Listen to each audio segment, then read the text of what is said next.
All right, everybody, what's going on? Today we're going to be reviewing the book Courage is Calling, the section called Fear, or sorry, the section called Courage, and we're going halfway in. So we're splitting up Courage into two.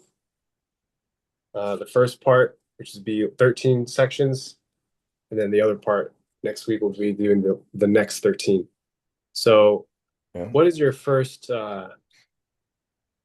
thoughts on courage and your application of it this week, man? Um, I mean, honestly, been it's been pretty cool, man. Uh, Yeah. I'd say that I found courage in after leaving my other job, getting a different position, and just to like update you Sure. guys, right now I'm working at some Pizza Hut, so I mean free meals. I can't complain. I But can't. But very quickly, they want me to be a manager, so they're training me. They're gonna have me training for management position in a couple weeks after my cruise, after I get back from the Bahamas. Looking forward to that. Hey, So my application of courage has just been applying myself to the shop. Like I'm there and I'm working all hours. Some of my colleagues just kind of like mope around. But I think that's like in every job. Like there's always going to be people who just kind of like do the bare minimum. So that's what I'm doing. I'm taking accountability for myself, my responsibilities, going into the shop and doing more than what I'm asked. Because they want me to, they put me on. They're like, hey, I want you to learn this thing. yeah, Learned it. Now I'm learning five other things at the same time because I'm trying to increase my value. yeah, And that's why I'm getting trained for management. So that's my application. But I'm more excited for you and man. your application because you had a busy week. Why don't you tell us a Yeah, little bit dude. about what was that? Well, first off, man, that's good. I'm really glad you're applying courage, bro, into Thank you, leading, man. you know. For me, this week I did the Spartan race. It's a cool little activity where you really test your physical and mental, limits. And it was great. I really enjoyed testing myself. Um, on the obstacle course race, which was a Spartan Super, which is 10K, 25 obstacles, 6.21 miles of it. Damn. Um, and different multivariate movements, right? Skills, physical skills that you have to do all while running two at the same time. So it really pushed me to want to apply courage even more and go for the Spartan Elite category, which is doing the obstacle course for time. And money. And yeah, and money. Money is a good motivator too. Prize money, yeah. Um, yeah, and I really love training, right? Because so my brand is fitness, right? Being an online fitness coach and coaching people and holding myself to the highest physical and mental standards that I can, and always pushing myself there using courage. Yeah. And that was my week, man. So remember, guys, this podcast is about engineered for disciplined athletes and leaders, right? So this is what we are. So That's right. Where this podcast encompasses all accountability and how to become um, a stronger individual mentally, spiritually, physically through our own experiences. And that's pretty cool. You did the Spartans race, man. I remember one of my buddies asked me to do the Spartan race with him. yeah, man. I wasn't sure why I didn't do it at the time. Must have been some busy activity, whatever. But that's pretty cool, man. So 10K, Yeah. are you sprinting between obstacles? Like, what are these obstacles that you're doing? So they're very different. But the majority of them is like jumping over walls and monkey barring across that are monkey bars that are moving while Mm, you're monkey barring and grip strength, holding on to things with just your bare grip yeah. and upper body ability, like climbing ropes, pulling down, like push, pull, press, like everything. Damn. So all the obstacles will test you on your agility and your hand-eye coordination and your mobility, your flexibility, your endurance, your cardio, your strength, picking up balls, going through water, going underneath things, crawling underneath barbed wire. Uh, just, fun stuff as you should be doing as a kid, Yeah. pretty much. Dude, it's awesome, man. It sounds like it honestly sounds right up your alley with the whole being lean and athlete. Yeah, So, I mean, love it. I was just thinking, right? If you really do like doing that type of stuff, um, you ever thought about hosting your own obstacle course? Yeah, dude. Bring Uh, the community in I and love that. I love that a lot. There's this one dude in my community right now, Sergio. If you're watching this, he's starting his own run club right now.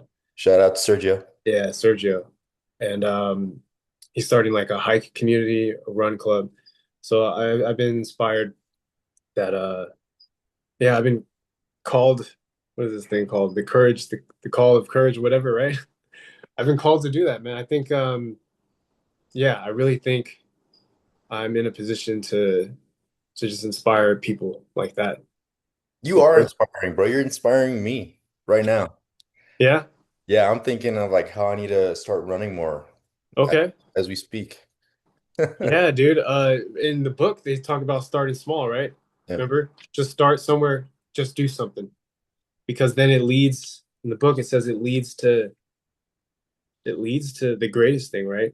So what do you feel like you can do right now? Well, after this podcast, I'm actually gonna go out for a run since I'm going Okay. a little bit later today. I'm gonna go Yeah. out for a run and probably go to the gym right after. I'm hitting the gym regardless. But Yeah, I'm, yeah. Now you you know, just got to structure it. Like yeah. maybe lay it out, right? Like you got 7 days every week, you know? What do you want to be doing? What's your goal? Well, the major goal is to lower my body fat percentage. Um, Fantastic. so usually I would do my gym workouts and then right after do a cardio session. But I think I'm gonna start doing it before my gym session Okay. to Yeah. accelerate more body fat. Yeah. Body fat. So like in the morning, Yeah, yeah. you know, Nick Bear does that.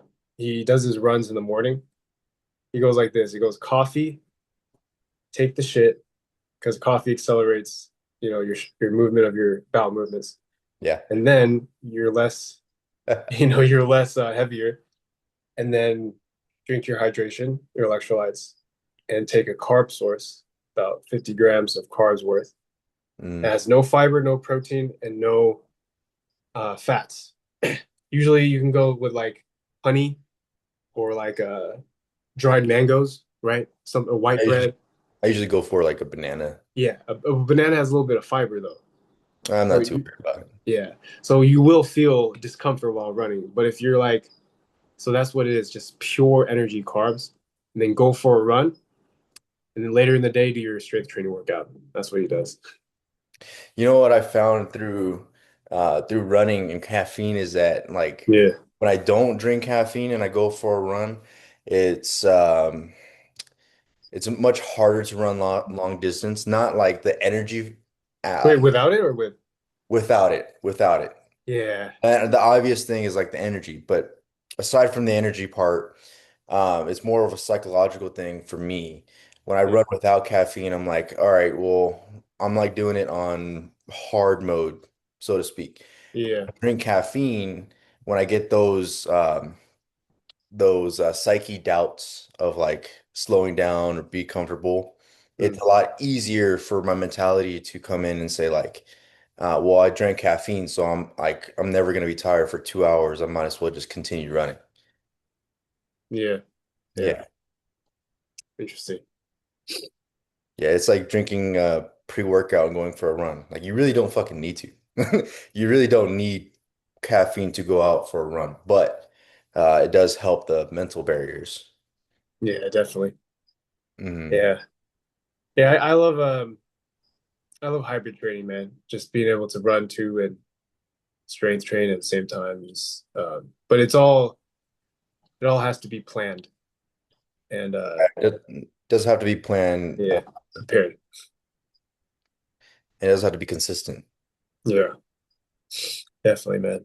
Dude, you know what's crazy? I think I told you about this. I'm not sure if I said Yeah. this on the podcast, but a few weeks ago, I attempted the human flag again, Oh shit. and I did it. Like I fucking held it. See, you got the mobility, you got the muscle memory for it. You already did it. You did the reps, right? You did the It was 48 days of yeah, of of just, doing it. yeah, for those that don't know, I did 48 straight days of just training the human flag pose, which what Mm. that is, if you can imagine, there's a pole and you're going horizontal as if you're a flag. So I did that for 48 days training it. I was weighing 175 to 180 pounds, did it just fine. I'm now 230 to 225 pounds, and I just did the flag again, Yeah, which is crazy that there we go. my shoulder was able to withstand that. That's crazy. So do you think if you didn't train that, like you just some random guy, Mhm. right? Were to You think just you would have done it? no, no. So what do you attribute it to then? All to the training and the technique and the form, how I was doing it. Yeah, because when I was first training for it, I had no knowledge of how to do the flag. Mm. I was skinnier. I was probably more athletic at the same time. And even then, with all that, I couldn't do the human flag. I had to learn the form and technique and be consistent with it. Damn, dude. Yeah, that's really tough. I've never even done a handstand. I mean, I remember at one point I was trying to learn the handstand. Yeah, yeah, I was yeah. failing so many times. Yeah, but Did, you use courage to keep going. Yeah, did you ever get it down? no. Man, you have the lean athlete body to be able to do like handstand push-ups.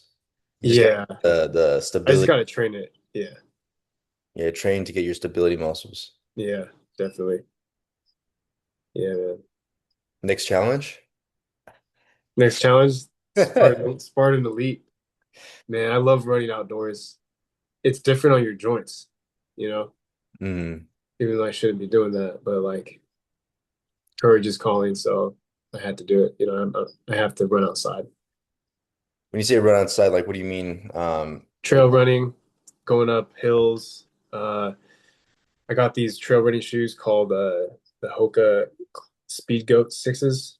Yeah. So they're like Gore-Tex too, so waterproof, but they're good for you can't just wear any random shoe when you go running out. You want to you want to engineer your shoe right for the trail, which is bumpy roads. Yeah, you do want something comfortable when you're going for for a run, or even if you have the ability to get some squat shoes. That Yes, you gotta get squash shoes for squatting. I don't have squat shoes, so I go barefoot. I So love barefoot too. there's an alternative there. And for those that don't know, the reason behind having squat shoes when you're doing squat shoes is it makes the exercise path more natural for your body and doesn't put too much strain on certain joints that don't need to be under load. Yeah, yeah, you will definitely not do well if you do it with a running shoe. Yeah, yeah, It's don't not do. made for it. Yeah, I mean, I confess that I've squatted with running shoes before, but they're not good. yeah, don't do that. So I like how in this book, the first, usually the first page, right? Because it goes through fear, courage, and heroism. Mhm. The first page goes over like a brief description of what it is. And I like this excerpt. It says, overriding fear and seizing your destiny, doing the right thing you cannot do because it needs to be done with fortitude and spirit, guts and grit, even if you have no idea if you'll succeed. Yeah.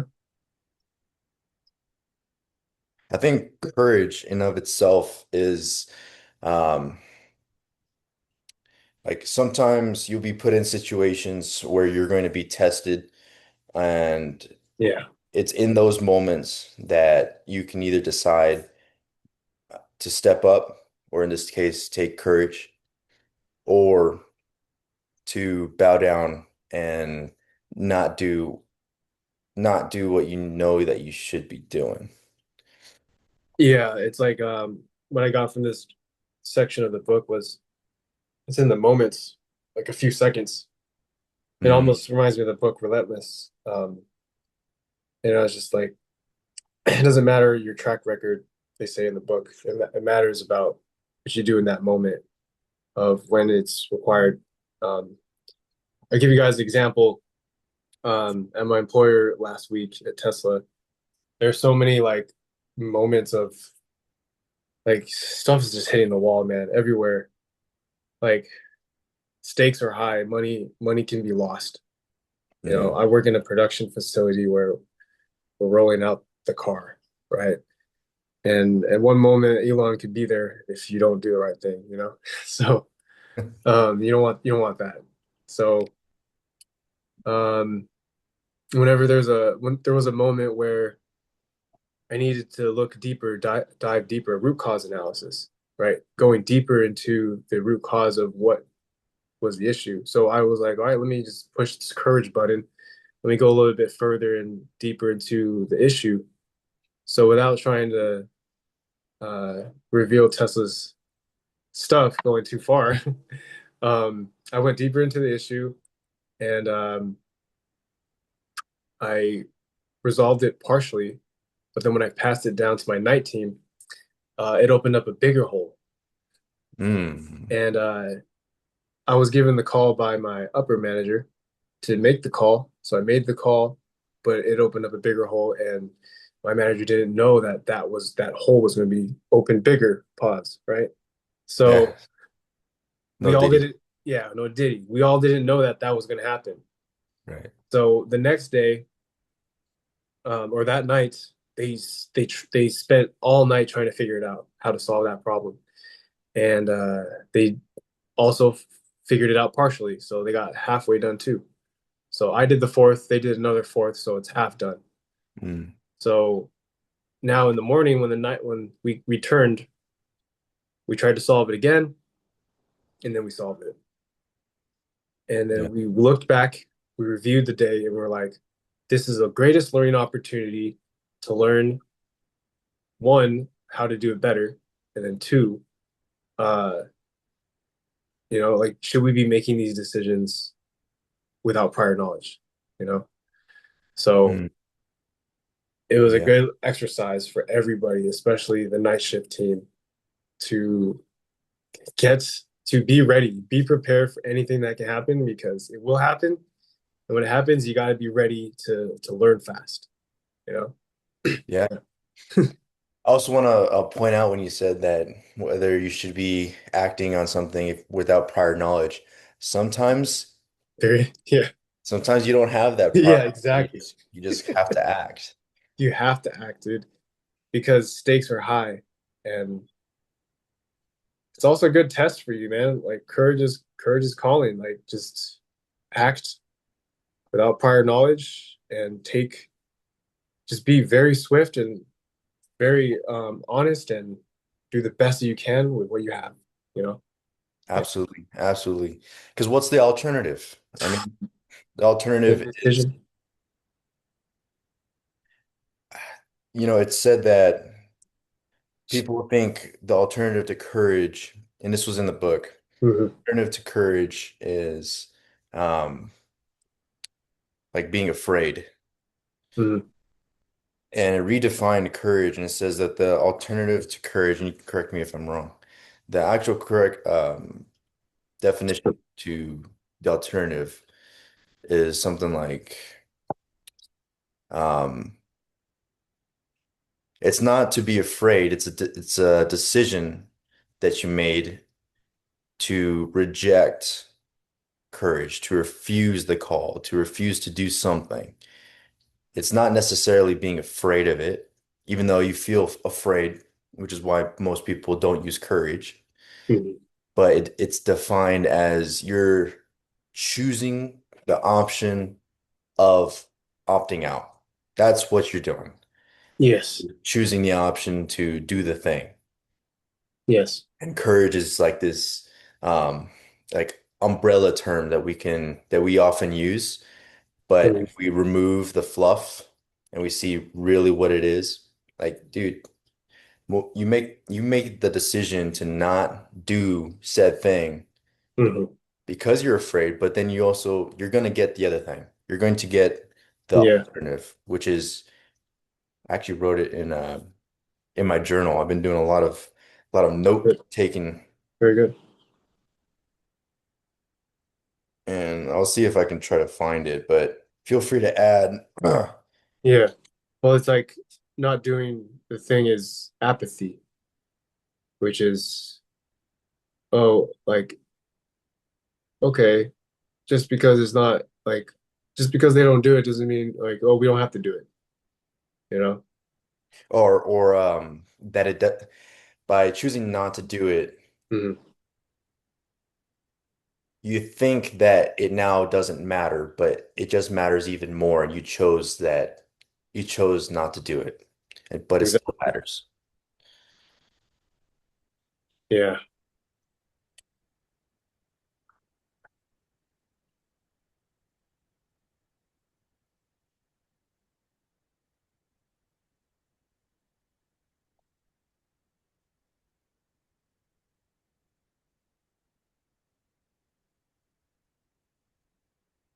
Yeah, man. I mean, this book really just like, it just really taught me just like, stop, stop being afraid. And I remember when I was going through that thing last week with my employer, right? Is Mm. one of the guys up there was like, I'm so sorry that happened to you. Like you did this thing, but then this thing happened. That must suck. And I was like, I told him, I looked him in the eye and I was like, the important thing is not be afraid. Don't let any of this intimidate you. And he just like stared at me. He was inspired. And I was like, we're gonna get through this. Don't worry, man. And we did. Yeah, Yeah. yeah. And I would say just to add on to that, Mhm. most people understand most people understand your situation if they want to understand your situation. Mhm. And one of the parts in the book was saying that sometimes having courage is to ask for help. Mhm. So for even though if you have to stand alone for something on something, Mhm. you also don't have to take it all by yourself. And it Mhm. may even be the braver thing to ask for help, Oh yeah. to ask for a hand, not a handout, but just a hand. Yeah. Um, So important. I was having a conversation with my buddy last week, Mhm. and it was in regards of what I had to really call for courage last week, 2 weeks ago, I think it was now. And in mid conversation, this other guy to the left of us, totally random dude, just comes in and says, hey, you guys are two level-headed dudes. Right now, I'm going through a divorce. She's worth $40 million dollars and she wants $150,000. So whatever you do, fucking stick to your guns. Who the But hell is this? some random dude, bro. Some random dude. 'Cause, Walking up to you? we were at the bar. Oh, Me and my buddy were at the bar, sitting next to okay. this other guy, and I guess he was just eavesdropping, and I had to Yeah. say that. But even then, something like that is a sign of courage, to build up the courage to say that to somebody, to relate to a stranger, because it sounded like he was going through a lot of shit, Mm.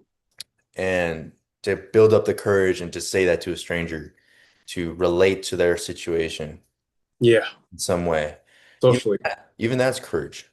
Even that's courage. Exactly. Yeah. I think courage can be found in any aspect. If you just like sit and pause for a bit. I was reviewing Ryan Holiday's YouTube stuff, uh, in addition to going reading Courage's the Mm. Courage section in the book. And he said the Stoics always spend at least 1 hour to themselves before bed or in the morning to review their day and review their week. And I'm so glad we started this podcast because this is exactly what we're doing. Yeah. We're becoming Stoics, man. You know what I mean? And one of them, he also said to win the morning, and this is great. This is like in the morning, so yeah. I had a board back when I used to live at my other apartment where it was stacking W's. So I had a whiteboard and Well, physically, just putting it on there. yeah, like a physical whiteboard, and it'd be a bar graph with little bars, and each bar would be a W. So it'd be Damn, a W for waking up at 4 in the morning, a W for reading X amount of pages of the book, W for a workout, W for the macros. Just catching every little habit and trying to trick yourself. Download a different program. creating it as a W. And I Yeah. originally got it from Wes Watson. Okay. I hope his situation gets better. I know he's going through some shit, but Hmm. he some of his older videos pertains to about him getting out of prison, doing a bunch of time in prison, and then he made a bunch of money. Just Hmm. that's his story in short. And one of his techniques that he would do even in prison that later made him successful was keeping score of all the good habits that he's doing through the day, keeping that win as your own boost of motivation, as your own boost of inspiration as you're continuing. So when you look back and you see that, oh, I got a few wins under my belt, it fuels you to just keep going. Maybe later in Yeah, the day man. you get like some bad news or something. You can Yeah, go back to the W's and you feel better about yourself. dude. It's like you're holding yourself accountable, and what better way is tracking evidence that you are going somewhere to your goal. That's why we track everything. Yep. Man, doing the Spartan race was a great test for me. It was cool, um, because it's like all these years of pull-ups led to that one moment of trying to cross this goddamn whole thing that was really hard. I was putting on my story, and I just thought to myself, I was like, because I used to train. I was trained for um, military program back in the day, and I remember not even doing 20 pull-ups. 20 pull-ups is the officer standard, but for the enlisted it's 10 or 12. Mm, So I remember I only could do like five, but like I was like I need to meet this standard, so I just did pull-ups every day, yeah. you know. And it's just a good example of if you keep doing pull-ups, that moment that's gonna call for it, that's what happens in the book Courage here is in the moments that where it matters. I was like, Yeah. okay, this is why I was able to do it. It's very hard, but you know, But you did it. yeah, But physical fitness, recollection. having good physical fitness and just being healthy overall affects all aspects of your life. That's a pattern I've seen throughout the years. Being given my starting point of being like 300 pounds, I know, Crazy story, by the way. Congrats. thank You you. have to be like, that's amazing, dude. You know, but also thinking back then how the mindset I had me operating in, like low self-esteem, low confidence. I wasn't strong at all. Matter of fact, I had a personal trainer at one time. I Oh had a yeah. personal trainer. Yep, it was like this free promotional thing.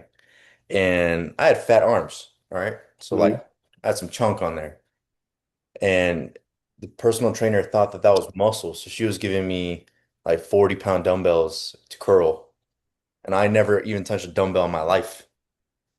I'm like, Wow. I can't curl this. And she's like, Yeah, growth. yeah, of course you can. You got big arms right there. I'm like, no, bitch, no, 40 pounds I can't with lift not that. even starting anywhere. What's wrong with this person, man? Yeah, I think she was more of a airhead, not really a serious personal trainer. But We gotta fix that, guys.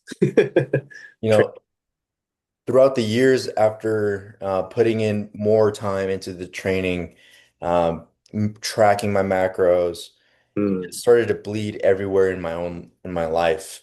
I take that mindset wherever I go, and I think mhm, that is the strongest thing that you ultimately get from being in fitness or just being healthy mm, overall, because you're creating that mental fortitude by doing the harder things.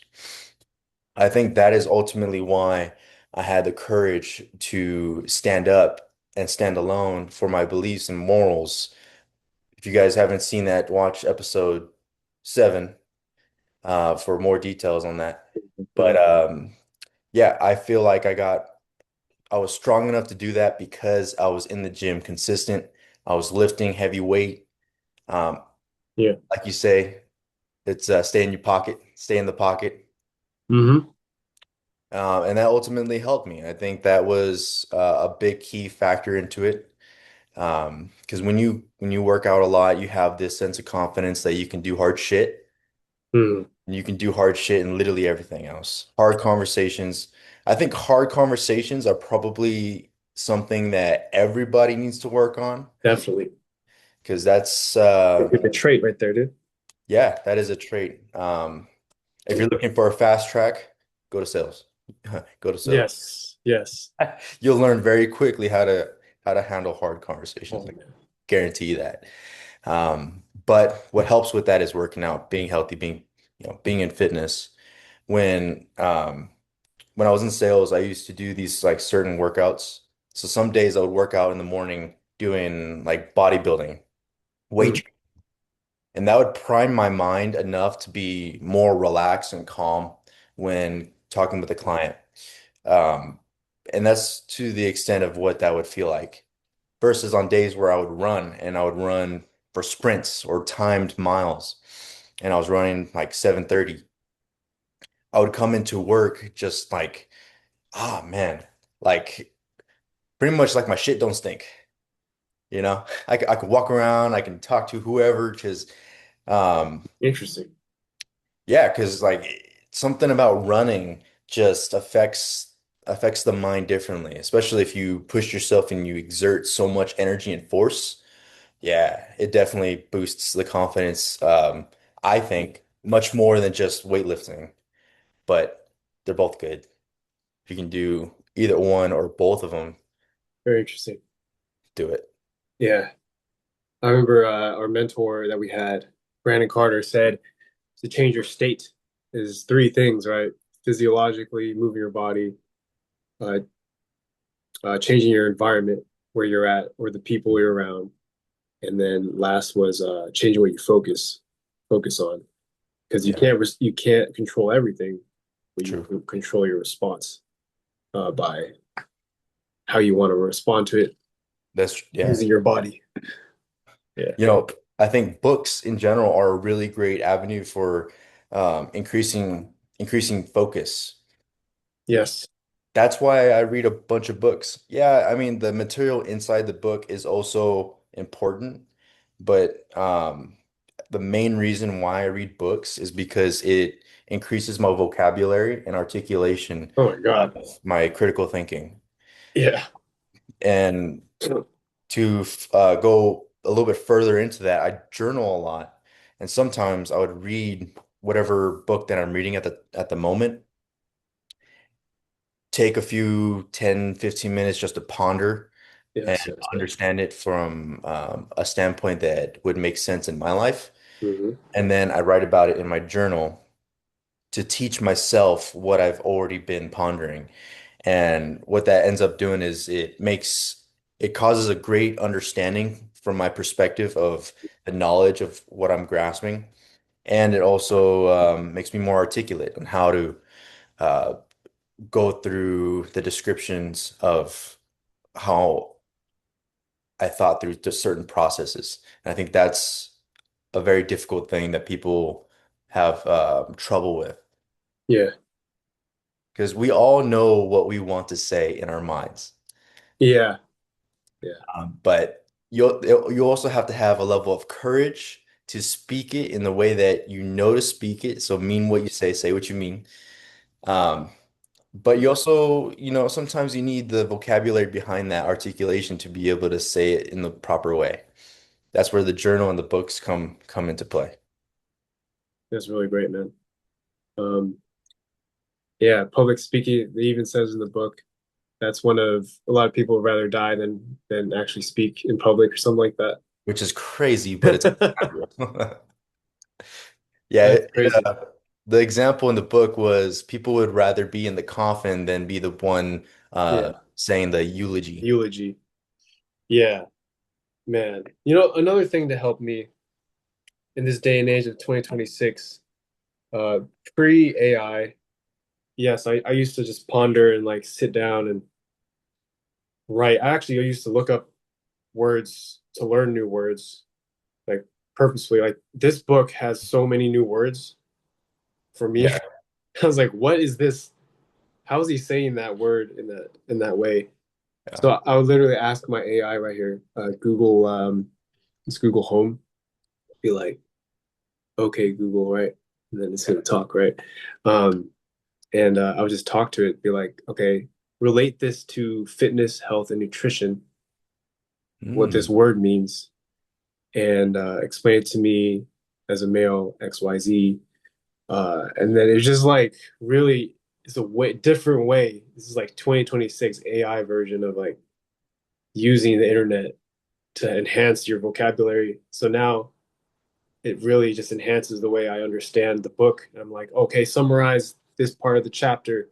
And then it goes over. It's like I'm talking to the internet, but it's helping me be even better, more smart in a way. You just got to know how to use it, right? What was really smart what you just said is you mentioned that um, you spoke to the AI and you asked it to put it in terms that you understand. Yeah, So putting it into fitness related. is something that you know all about. So Yeah, it running through that filter yeah, makes you to grab onto it. I think, yeah. yeah, I mean, I don't even do that, man. That sounds like a Get great a Google Home, idea. guys. Get a Google Home. Google. Some type of assistant. I used to have an Alexa a Yeah, while ago, but right now I just use like a vocabulary app. that's Sends me good. a notification. Do you know this word? And then I read the definition. Yeah. Um, yeah, so that's one way. Um, I was reading the chapters about Decimus. Oh, I haven't read that one, so Yeah, you're gonna have to lead I on that. think Decimus was trying to kill Julius Caesar, or he was one of the assassin attempts, Hmm. I believe. But irregardless I just like the name Decimus because it reminds me of the book or the movie Gladiator. Yeah, Did you watch that movie? a long time ago. Yeah. Yeah, that sounds like a dope ass name. Sounds sounds different. Um, One book I have in my shelf that's just purely for vocabulary is this book. Mm, tell me about that. Mm, And it's not a thesaurus, all right? okay. But no, it's this giant book right here. If it'll Maps load. of Meaning, the Architecture of Belief, Jordan Peterson. Yep. So Yeah. this was the first book Jordan B. Peterson created. This was when he was in his doctorate program. Mm, So he made a lot of PhD papers, and one of his assignments as a psychologist was to create um, basically create a study. I think all PhDs have to create some type of study and research and post yeah, it. yeah, So he created an entire book on the architecture of belief from the psyche. So how does belief, how is it created? What does it mean? How is it used? And it goes into really great scientific detail. Now, yeah. I can just open up any page on this fucking book. and pick out a random sentence. You focus all of your attention on your boss. Look, she says, I have received a number of very unfavorable reports regarding your behavior at meetings. All of your colleagues seem to regard you as a rigid and overbearing negotiator. Furthermore, has become increasingly evident that you are unable to respond positively to feedback about your shortcomings. So apparently I opened up into some shit about HR. Wow, that's actually in the book. In the Yeah, book, in the courage section. is it? Yeah. Which one? Uh, so basically, they're saying that if somebody hires you and they say you're actually unable to take feedback because you're so ruthless, the courageous person would either take that as a way of like praise, or the coward would take it as I need to change. Mm, ooh, that's really good. Um, So there's a little bit of like finesse with being courageous, but being ruthless, I don't know. It sounds like you were trying to say something. I was just gonna pinpoint on being able to take constructive criticism. I think that's pretty huge. We all know to a common sense level that we each need to lower our egos to take constructive criticism and um, try to be better from it. Hmm. I think at the same time, the courage is also being able to see whether that constructive criticism is beneficial or not. Yes.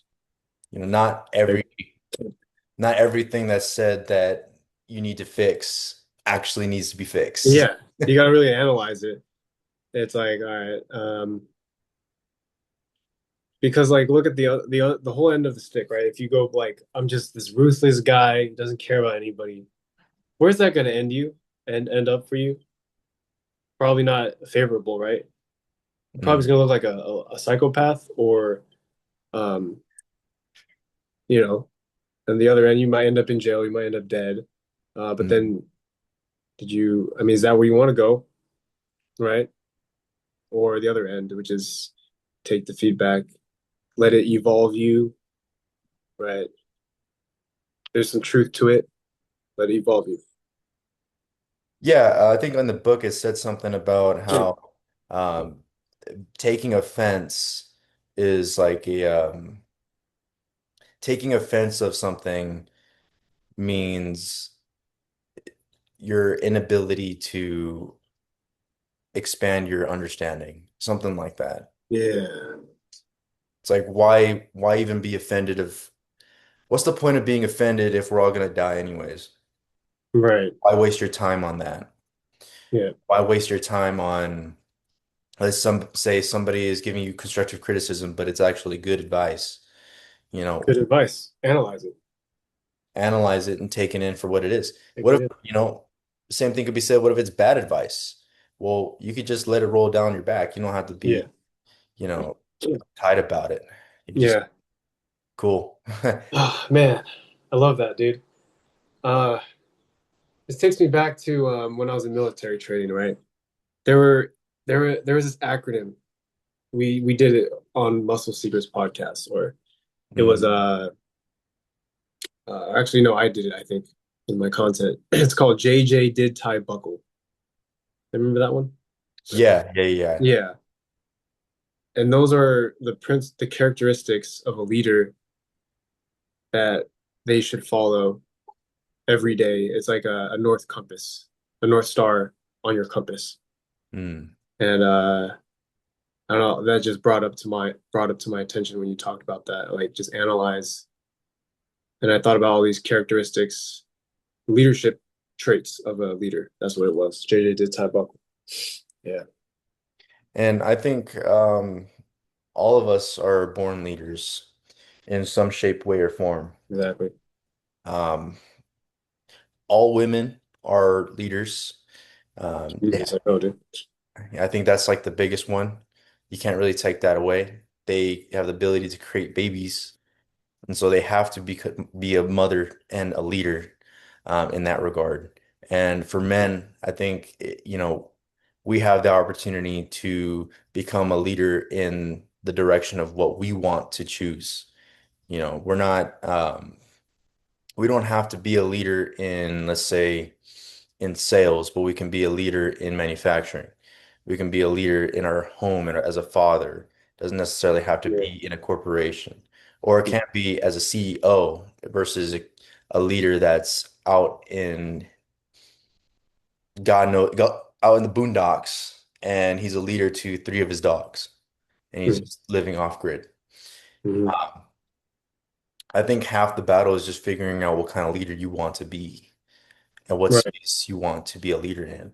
The community that you want to build, the culture that you want to set, the standards that you're going to live by, that then those people are going to be inspired by. Yeah. It's all just, yeah. Yeah, matter of fact, I'll give some real talk right now. So I've been in Tucson for 4 years, going on 5 years. When I first moved here from Hemet, the idea was this was a stepping stone, and then I'm going to go to either Texas or New York, whatever comes Okay. first. So with that mindset, um, I made a conscious decision not to put my roots down in Tucson because I think once you start putting your roots down in a place, you start to be known really fast. You begin to help the community a lot, and that could do a lot of positive for everyone. But you're putting your roots down. You're basically saying like, this is where I'm going to be for X amount of years. So the next state that I'm going to, that's the place that I'm gonna place down my roots and really focus and dig in. Dude, I can't even tell you how many opportunities I see in Tucson where I can add more value, I can help, but the whole putting my roots down in Tucson is just not part of the fucking plan. So definitely not gonna do that. And I had like a similar situation happen when I was in Hemet before moving. So it's a small town. Hemet is full of half drug addicts, tweakers, and half retirees. And I was working there. I got the chance to meet a lot of regulars, and I asked them, what made them stay in Hemet? Because Hemet, I mean, there's nothing really special about Hemet. It's a Yeah. small city. There's one like main road with. Tell people what Hemet is and where is it at? So Hemet is in Riverside, Oh, um, okay. just down south of San Bernardino, um, to the west of Palm Springs.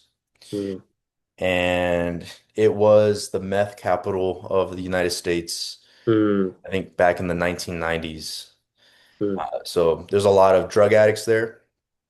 And at the same time, there's a lot of retired people there too. So it's not like the whole city's just gross. No, it's just Yeah.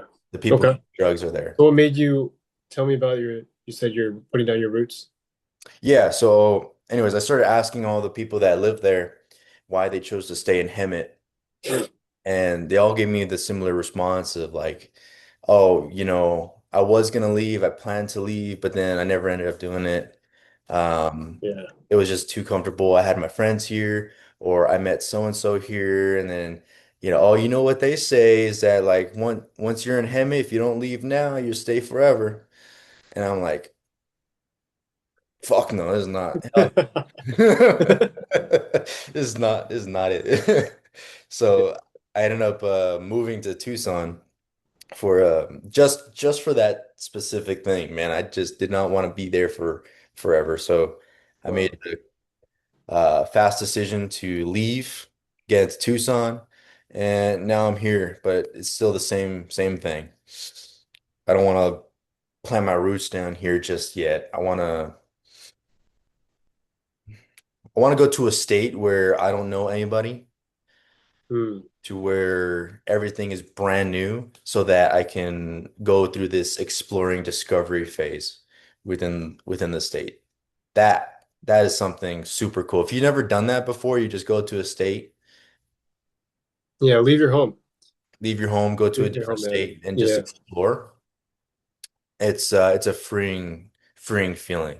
And you also get to learn more about different cultures. yeah. Um, Traveling is actually really helpful mhm. recently for me too. You just there's another world out there. Yeah. Yeah, yeah. But the courage to do that, because obviously I'm a married Oh, man. So I have a wife that I think about, and her life is in Tucson. So yeah. Yeah. Married men understand this. I do. Yeah. Trust me. Yeah, I do a lot. Definitely. Yeah. Yeah. So is there a specific chapter from the courage? Because you've read a little bit more courage than I have so far. Okay. Um, what really spoke to me, just going back to the brand of fitness. I keep talking about that, but is the preparation chapter. Did you read that one? Which one? What's the Preparation makes you brave. Ooh, I have not read that one. Okay.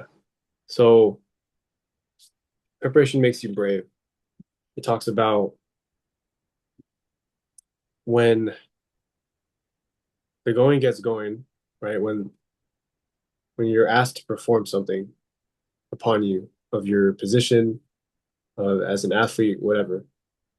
What is going to matter in those moments is your training, because when your head is cut off, the only thing that's going to actually get you back is what you've been doing in your training. So what you've been trained for is what you will actually do. So if you want to be an athlete, you gotta train for those moments that matter. And they talk about this word called practice, like practice, practice, practice, right?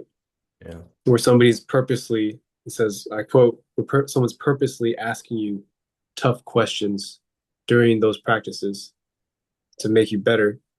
So when you go out there to perform as an athlete, or I mean, I'm just relating it to fitness, then you'll succeed. So that really spoke to me. Um, I think it falls under the saying you don't rise to the level of yeah, your standards, you fall to the level of your training. yeah, definitely, so true. And I've been thinking about what I've been doing like the past 5 years. It's just been I have like 700 days tracked of consistent meal tracking, and I don't ever want to let that number stop, just because yeah, I want to have all that data. Like I'm almost like, what's that word called? Selfish. Like I want to keep tracking. Like I don't want, even if it doesn't make any sense, I'm still going to track the data, you Mhm. know? And I know it's so hard for people. That's the thing. So I want to be what's hard for people so I can show them that it's possible, you know? You're the standard. Be the I standard. want to be the standard because I know it's hard, you know? Yeah, Yeah. It's going to take you out of your normal human day-to-day routine of you know, and yeah, I mean that's what athletes do. They train, they put in the work that's required for when the moment counts. So, and then when you participate in those athletic events, it's going to show. So, I agree. I yeah, agree. If you're getting ready for a marathon and yeah, you're constantly practicing your strides and your time and you're strengthening your legs, by the yeah, time it comes to that marathon, you're going to be pretty good to go. Yeah, I think yeah, I can relate to it in more of a sales context because every night I would practice. I would read the script. When I first got that script, I would read it over and over and over and over again, at least 50 times a day. just to imprint it in my head. And then I would say it. So I said it right. And then I've practiced my tonality. And then I Yeah, practiced it while I was with the client. And sometimes it wouldn't come out right. And then I would feel the vibe and I'm like, crap. Then guess what? Got more work to do. Put the sword back into the forge, keep sharpening it. And over 6 months of doing that, I began to see the results started to come in. yeah. It's Now, crazy. now Yeah, I'm selling more. Now it's easier. Now everything is just smooth. But that came from all the practicing and all the consistency.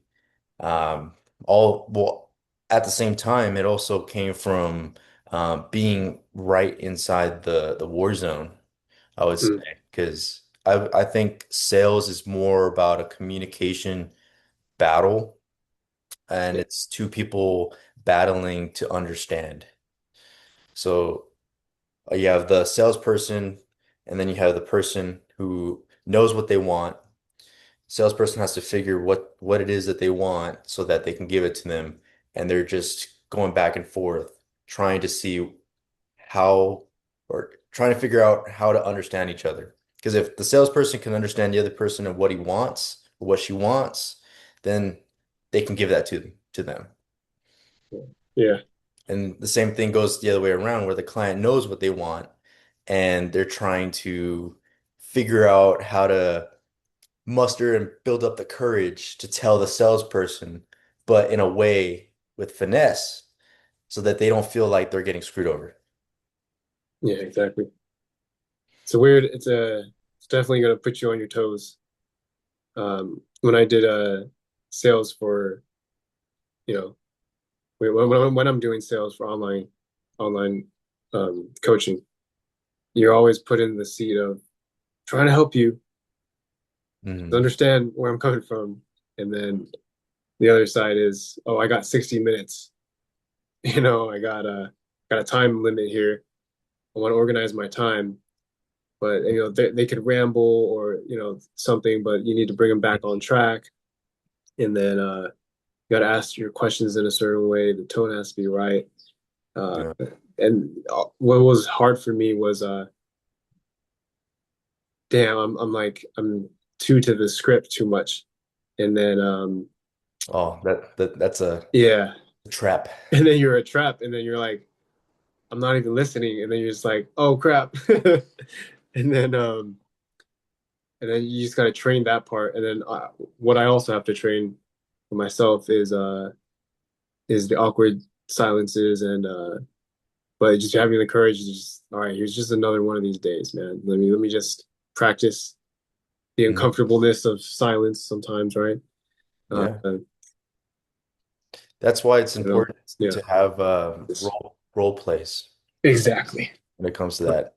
Um, so I was told this by my managers all the time, and they said to me because I was having trouble with the script and like saying it, and they're like, if you have to think about the script while you're in front of the client, you don't know it well enough. You gotta read the script again and again, again to the point where it's imprinted into your mind, where it's just coming out second nature.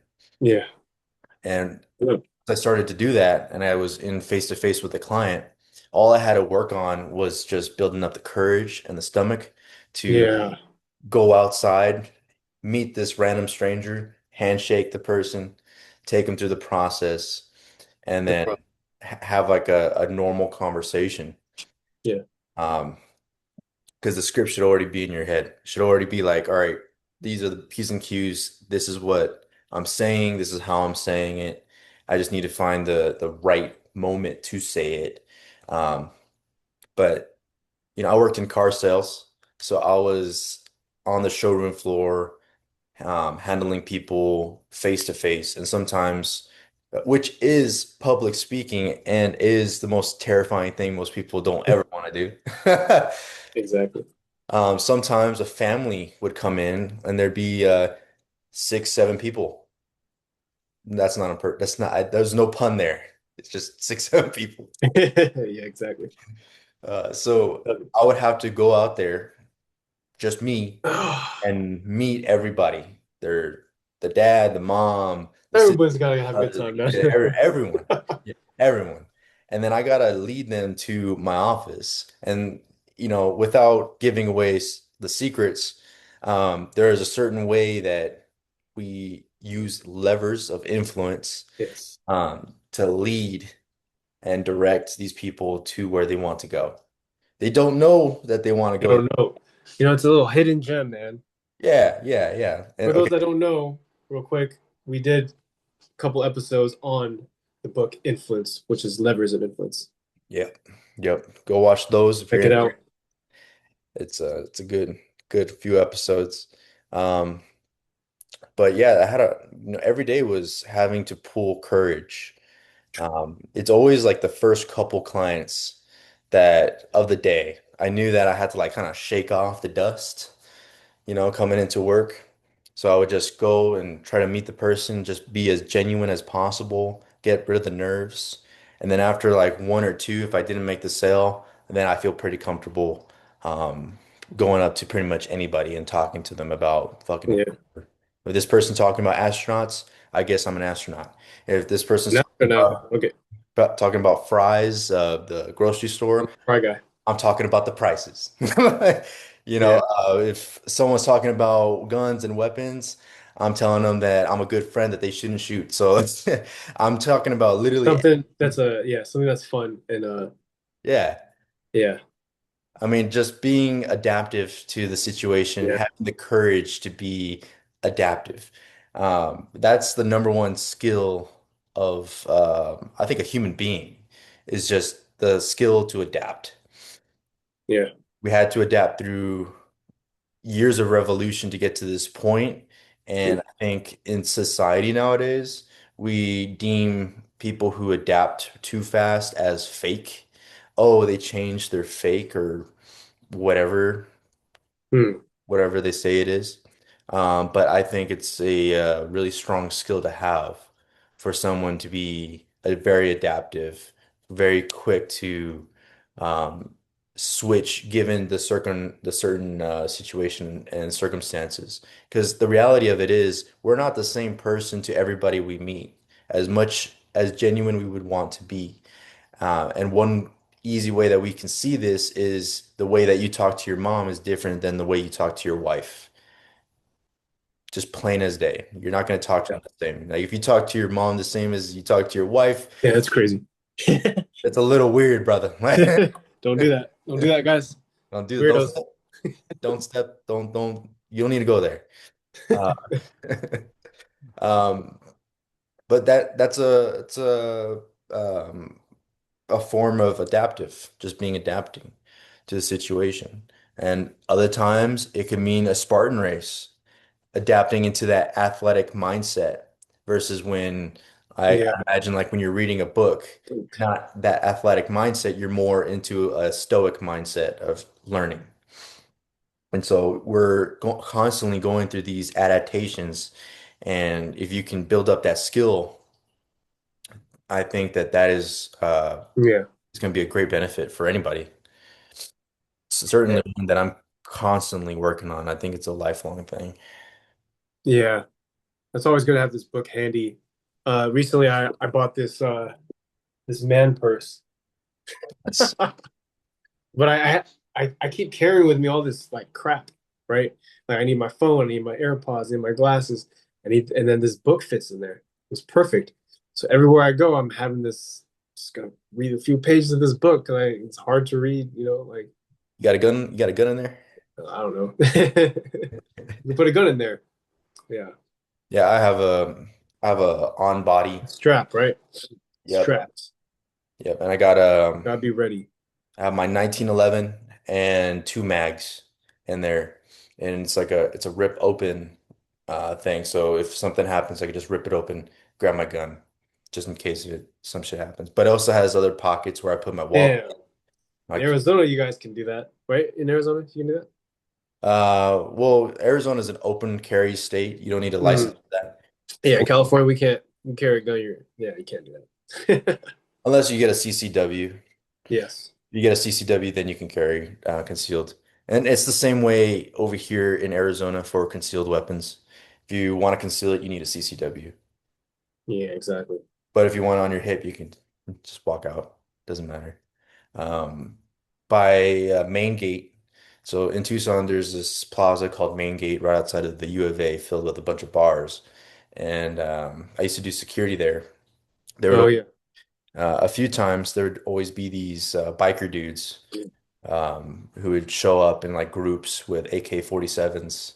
So like those guys were more of the one percenter motorcycle club guys that would come yeah. by, but like that's how it is in Arizona. You can bring AK-47s, machine guns, and generally be fine as long as you're not doing anything illegal. But you might have like a couple cops that might come by and like, hey, it's kind of unusual for you to have a fucking machine gun in public right now.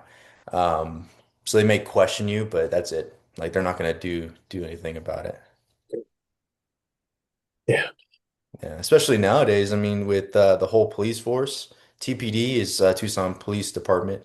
Um, their standard for amount of officers um, is 1,400 officers, and right now they're at 757 officers, so they're half that. Yeah, so they're needing people. Same thing with the sheriff's department. Same thing with um, the highway patrolmen. Yeah, but I think it's like that everywhere everywhere. to a certain Yeah, extent. there's always a low count of people who are going to do the courage to call. Like that's it's a big responsibility. Yeah, I've got the opportunity to speak to a few officers, and actually, one of my old friends I used to go to high school with is now an officer. Shout out to her. She does baking videos now, so it looks she's making some pretty good shit. Alongside being an officer. Yeah, just like probably her Nice. hobby or something. She posts on YouTube. It's good. It's good to have a side thing. Yeah, but I guess for people wanting to be an officer, they feel a call to service. Yeah. And I honestly, you kind of have to have that call to service, that call to courage to be a police officer. Yes, you're gonna die any moment, any moment.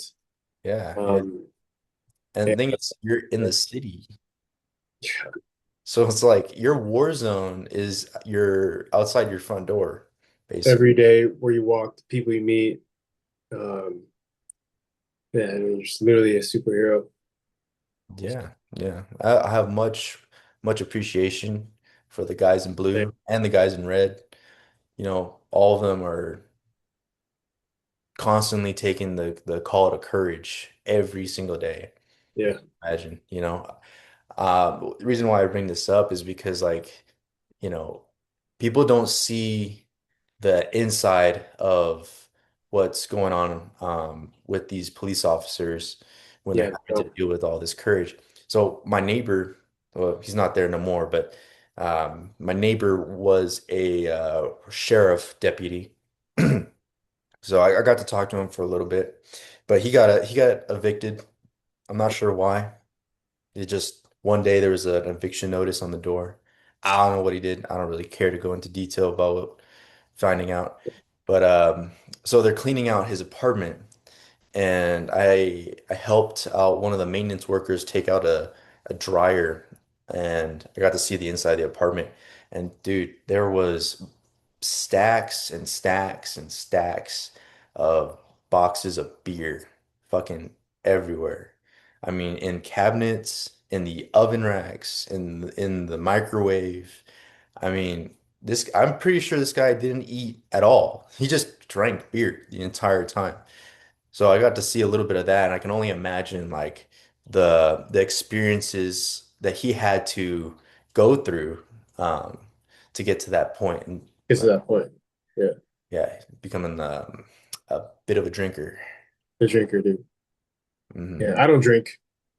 So yeah. I drink every once in a while. Yeah.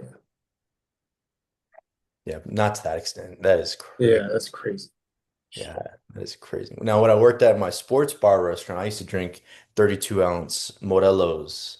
Um, I would drink five of them every night after work. If you don't know what that is, it's like these giant cups, mugs, but but it was also a different season of Yeah, life. You know, yeah, I was in a band. We were you know, it was a cool time, but different era for sure. yeah, yeah, Yeah. yeah, yeah. So, Dan, how do we get on that topic? Oh, because I was talking about my gun, my not my gun, my backpack, my Yeah. carry-on. Your fanny Yeah, pack. Yep. yeah, yeah. It's great. So what's coming up soon for you? It's April. April 10th. Yeah. Oh, April, man. It's almost summer. Yeah. Yeah, going traveling, going to Mexico City in like 2 weeks with my wife. Yeah, Nice. Nice. do a little traveling. You're going to the Bahamas, yeah? Yeah. I'm going to the Bahamas next week. Nice, dude. It's gonna be What, sick. cruise, you said? Yeah, we're taking a cruise over there. Nice. Yeah, we won the raffle at the state fair. You won it. Oh, the coincidence of that. We Damn. got some cruise and we're gonna spend like 2 days at Miami. So we'll probably do some sightseeing there too. Nice. Yeah. Looking forward to it, man. I mean, shit. I want to try one of their pina coladas. Yeah. Dang. I never tried a pina colada on a cruise. Oh, I want to try it at the Bahamas. At the Like, Bahamas, yeah, I yeah, never had that. get it from the source. But we're gonna go snorkeling, go sailboating. We're gonna drive these like I think they're three-wheel go-kart things around the island. Yeah. And then we're gonna go ahead and like walk around, see what else is out there. There was this activity we were thinking about doing. It's called like feeding the pigs. Like you swim in the beach and you can feed the pigs apples. Wow. So if we have time, we might do that. But we're looking forward to it. Oh, nice, man. Have you been to Hawaii? Been to Hawaii? I Yeah. have. Yeah, Yeah. I was when I was very When you're young. younger? Yeah, yeah. Hawaii is a very beautiful place, amazing place. Yeah, it is, man. Recommend everybody to go there. Yeah, it is. Been there twice. Was it Yeah. recent? Yeah. Yeah. Yeah. What did you do? You just like walked around or did you actually Yeah. Explore. Just explore. explore? Last time I went there, I walked on the volcano Oh, mountain. no, I didn't do that one yet. Dude, you should. You should. Like they usually block it off, but if you can get there right after an explosion and the lava hardens, you can walk on top of you can walk on the mountain. And when I was doing it, like my feet would press inside the, Whoa. the dried lava, so be like crunchy and squishy at the same time. Yeah. It was really cool. Yeah. Crazy. Yeah, I mean, there's no like active lava on it. It's all cooled down, so you're not gonna like fall through and melt. Yeah. Randomly, but I woke up at 2:30 in the morning today because in my apartment, all right, so this courage is calling, right? Yeah. Woke up and the goddamn somebody pulled the damn fire alarm, bro.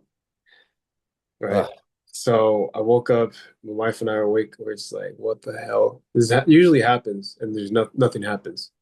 So we all Mm, had everybody's getting up and going outside to wait, to do the safety thing. So I was watching the firefighters get in, and I kind of wanted to follow them. I was like, what the hell is going on? mm, And that just reminded me of your conversation about the people who are in service. mm. Like, yeah, I don't know. I just thought about that. Yeah, man, and Yeah, they're they're facing the fire, they're literally. literally facing like courage, dude, right in front of their family. I was like, Yeah. nothing happened though in the apartment, but just false alarm. My uncle on my father's side. retired as a fire chief in San Diego. So he would always talk about his Also, fire stories. fire stories like actual. Hmm Yeah, it was actually really cool. I mean, he made a lot of money being a fire chief, so he bought a house in East Lake. The house was worth quite a bit of money, but the cool thing about the area was a few houses down was Rey Mysterio's house. If you know who that is from WWE. Yeah, yeah, the guy. People, okay, people watch and know who Rey Mysterio is. So Yeah, he lived in East Lake, a few blocks down from my uncle's house. There's this one time we went to go say hi, and when I first saw him, because I'd never seen him as a kid, I'd never seen him without his mask. Some dude opens the door, bald dude, and yeah. Where's the mask? he's talking to my tia, and I'm like, "Who's this guy?" I don't know this guy. It's a random bald dude. And he told me that he's Rey Mysterio. He showed me the mask and everything. I'm like, "Oh shit, that's pretty sick."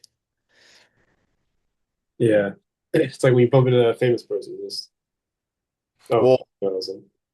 yeah, because when I was younger, my brothers and I used to watch a lot of WWE.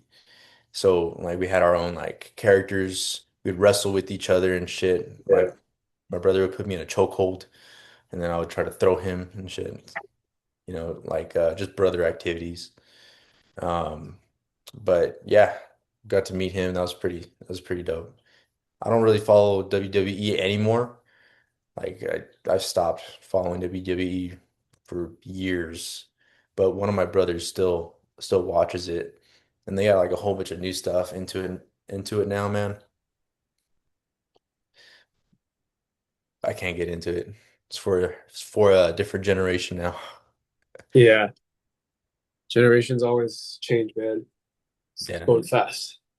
It's like NASCAR. So for those that don't know, my middle name is Dale Earnhardt.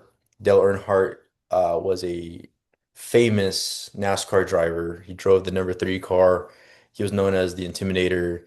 Like this, he was a legend on the track, and then he ended up losing his life in 2001 on Daytona 500 after a crash. This was before any safety regulations were um, Oh, any safety neck regulations were there. So he got hit in the back, spun out, and slammed into the wall at like 200 miles per hour, broke his neck, died on impact. And, I used to watch NASCAR a lot with my father. I wasn't born in 2001, so I can't really say like I watched it while Dale Earnhardt was driving, but I did watch a lot when Jimmy Johnson was there, Jeff Gordon, um, Dale Earnhardt Jr., Danica Patrick. And Kurt Busch and a few other cats. But then, as time moves on, the guys that you grew up with watching also retire, and so in a way, you kind of also retire from that sport too. So yeah, that's true. I moved away from NASCAR after Junior left, Jimmy Johnson, Jeff Gordon became a spokesperson. And I'm like, yeah, it's not gonna watch NASCAR no more. And it's But it still, changes with the sport. I mean, yeah, yeah, yeah, I get what you mean. Like in anything that always evolves, the new people. It's like class. When you're going to college or something. It's a new classes, but the same mantra, the same ethos, but just new people. Different, right? Weird. yeah, yeah. It's exactly like that. Yeah. Happened to the Patriots. Uh, Yeah. Patriots when Yeah. Brady left, Brady left. left, Julian left, Hogan left. I mean, fucking all of them left. All of them were like, All the greats are not there. ah, Ray Lewis not there with the Ravens. Like, you uh, know? Marshawn Lynch when he left the Seahawks. Yeah. Yeah, but I'm still a Patriots fan at the end of the day, Nick. Yeah. Same thing. Mm. Oh yeah. Yeah. Yeah, you're right. Yeah, things do change over time. Seasons change. People grow. But you know what's cool is like whenever there's always relating back to this book, there's a section called "If Not You, Then Who?" Right, and the quote was like, "If not me, then who? If not now, then when? If not us, then who?" Yeah, Like, that's yeah, yeah, like in any community, you could just be that new person. You could be the new person that puts some more spark into it, into yeah, whatever industry it is, right? Yeah, yeah, dude. I think that's where courage really thrives. If there's nothing there that you could add to, let's say that you can add a new system to something, or you can you have to use courage. Like, add a new project to the yeah, workplace that'll make things easier. yeah, make it exciting, dude. Yeah. Be the Be person it. Like, to where innovate. is it? Where's the innovation? Oh, I'm it. That's the whole point of Yeah. Like courage, bro. you are the innovation. I am it. I think more people need to have that courage just to stand up and stand alone um, for something that they know that they can create. You know, because sometimes courage will have you standing alone, and that's where you really Yeah, have to dig your heels in. you're always you're yeah. This book references so many people, historical figures that you studied in high school, but you kind of forgot. But Yeah. now that you're reading about them in this context, you're like, wow, all right, these people are definitely stood alone. Yeah. Recently, the people who got shot, I don't want to turn this into political, but like Charlie Kirk, right? He got shot, definitely stood alone, you know? So Yeah. when you stand up for your beliefs, if you want to die for your beliefs, well, they better be worth it, you know? Yeah. Yeah. Um, Yeah. there's a guy that he speaks about in the book Mhm. just on that. Um, Which guy was it? I think he was one of the Stoics. I think it's Seneca, Seneca or Epictetus, I think. maybe Epictetus, one of those guys. Yeah. But basically, he was a senator, Mhm. and Oh yeah. Mhm. the emperor was telling him not to be present in Yeah. the meeting. And the senator basically says, "Well, it's my duty to be present." And And he he's died. like, and the emperor's like, "Well, then be present, but don't speak your mind." And the senator goes and says, "Well, if my opinion is asked for, I will say my opinion." And the emperor's like, "Well, then you will die." And the senator is like, "If you deem it necessary to kill me because of my opinion, then so be it. But if my opinion is asked, I stand to say my opinion." And I think what ended up happening, I'm not sure if the meeting happened or the meeting didn't happen, but the emperor later killed him, Yeah, it's killed the senator. And so the the message there was, if you truly, truly believe in something, then stand up for it all the way to death. Because the alternative is you stand for nothing and you are nothing.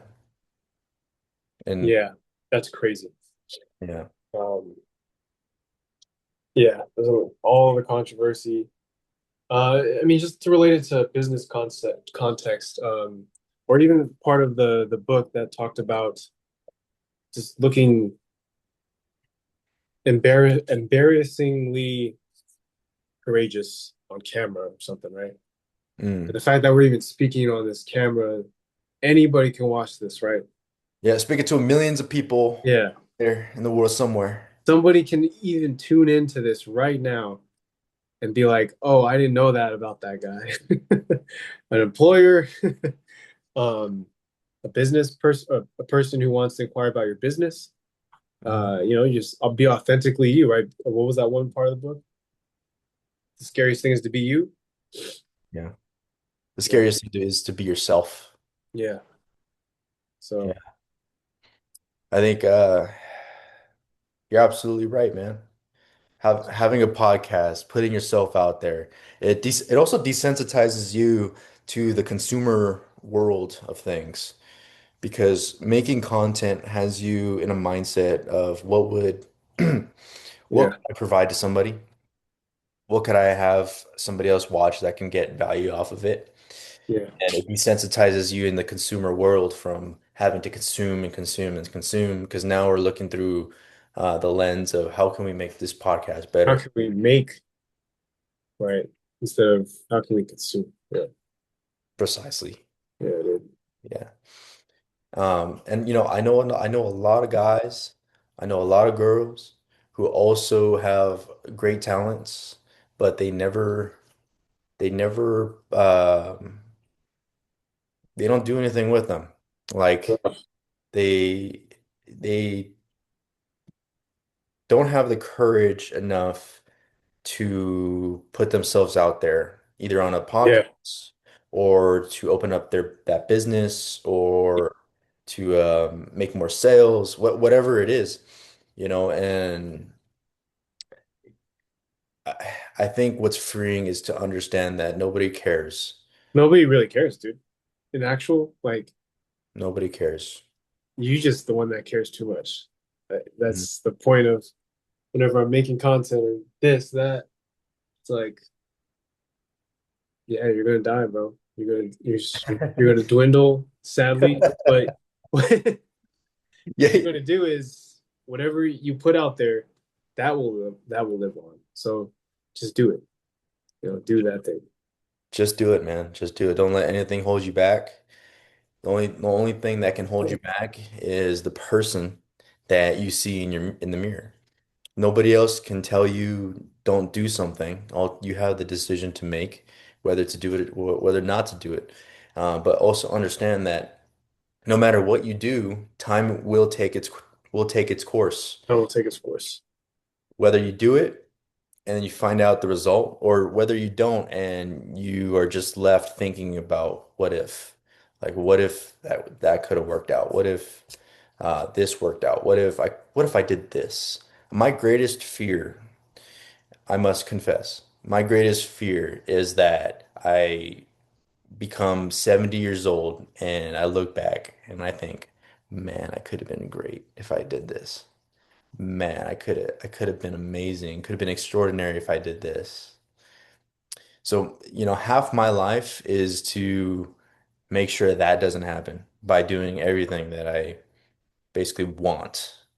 We uh, want, yeah, to increase. But that takes a lot of courage. I'm over here, switching different industries, doing different things, working in marketing, working in sales, learning these new skills, putting myself out there, getting humiliated, getting embarrassed, being okay with just being human and sitting with that emotion. I think yeah. a So lot of people miss that. You can't miss it because it's with us. But if you can learn how to like if you can learn to engage yourself with those emotions, and just realize that you're just a man, that you're just a woman. You'll be able to do yeah, more things that you want to do. yeah, yeah. Like I'm always reflecting on all the mentors that I had, and I had the opportunity. I'm grateful to meet those people in my life. Can you name a few that you don't have to name like their direct name or anything like that, but Yeah. What they got out of me, or they what you were able to learn at from that stage. those stages, meeting those people. Yeah. I talked about that in one of my content pieces on Instagram. As I turned 30 years old, from 29 to 30. I remember I was saying it on my birthday, Yeah. and I just recollected all my life. But one of them that really stuck was in high school, when I watched all my other friends just go different in a different direction. Mm. Like down a path that wasn't like it's not even friends, it's just acquaintances, like people I've they're just not doing the good thing. Yeah. Um, or they're just trying to learn something different. It was John Brown, a journalism teacher, who he taught me how to write, taught me how to put my mind on paper, and then to write it out. And that not only that, but that taught me how to read very like sternly, like how to actually incorporate thoughts, put them on paper, and yeah, it just really helps me to read better. Like now I can just like the ability to learn vocabulary, new words, what that Hmm. means. That really helped. That set me up for the rest of my life, I feel, because now I that's where I learned how to ask questions. And to I was 16, dude, and Yeah. how to be inquisitive and curious, and to always keep learning to self improve. Hmm. To continue being like that student athlete, you know. Yeah,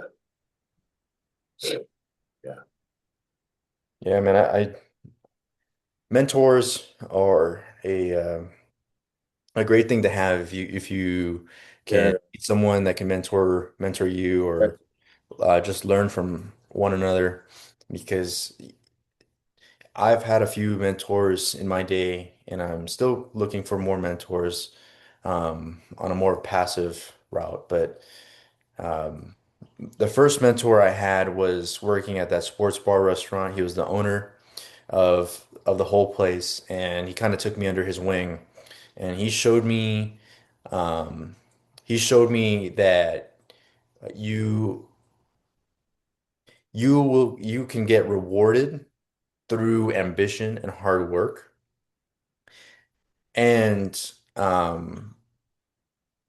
you would also get appreciated from doing that. And I learned that because of going to work and being a dish boy, then a cook, then assistant manager, then GM. And so I saw the pattern of just the more ambition and more hard work that I put into it, he's giving me a positive reinforcement to continue to do that. And so like in my mind, I'm like, okay, ambition and hard work, outworking people and being the star isn't a bad thing, even though most people reject responsibility.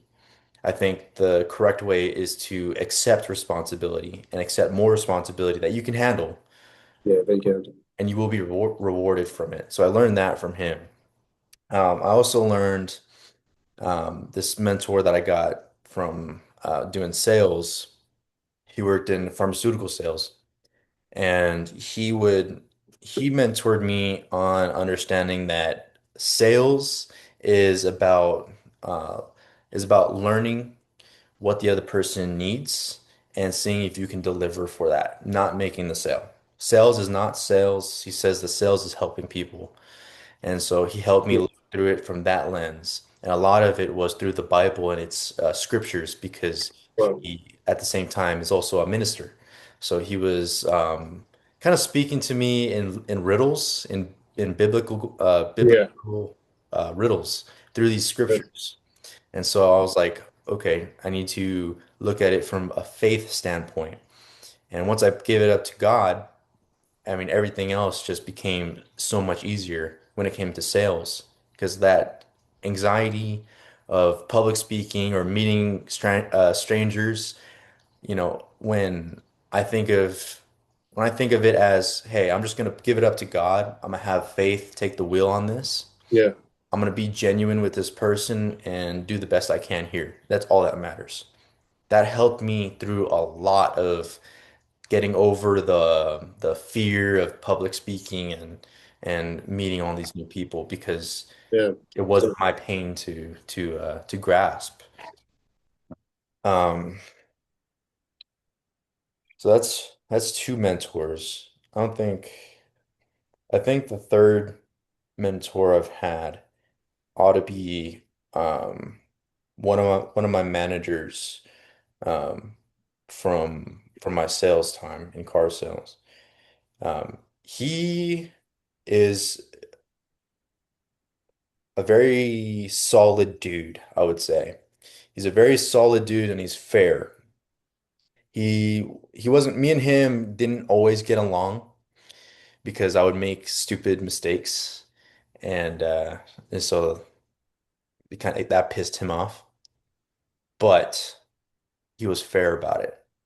And that's what I appreciated him. Uh, him for because he would mentor me on asking the right questions, how to be an effective salesperson, um, the mindset that goes along with being a car salesperson, and the tactics and the techniques. But he wouldn't be like guiding me like with Yeah, my hand or anything like that. It would yeah, be from hard lessons, hard, fair lessons, and that's what I appreciated good. most. That was my third mentor. That's really good, bro. I feel like when you or make some content soon about just reviewing those mentors. I don't know, it puts things into perspective now that you put it out there on here. Like, because those are your growth stages, right? Like the book, the hero's journey, or the the courage is calling, right? The hero's journey, the adversity that you refuse to make the call, right? Every part of you're just constantly accepting new mentors and being courageous to say I don't know. That's what, That's the biggest one. yeah, Saying that you don't I know. don't fucking know anything. I don't know what I'm doing right now. Um, Yeah, I mean, there's a fine line to it. Like, yeah, still be articulate and smart, and but at the same time, keep your eyes wide open. Pay, that's what I got. Yeah, yeah. But all the mentors I've had, I mean, they just come out of nowhere. So I think that there's mentors that'll guide you more directly, and then there's people that you meet. Um, the I like to call them angels out in public. Like there's certain people that you meet that are just straight angels that will tell you like a short sentence, or you might have a small conversation with them, and just in that short conversation, you're just like you gain a few more ideas, and yeah, it boosts whatever direction that you're going to. yeah. I met one while working at the sports bar restaurant, and this is how I figured out that I was actually a good writer. I used to make a lot of short stories, and so I made this short story based off of my experience running 15 miles. And basically, just Nice.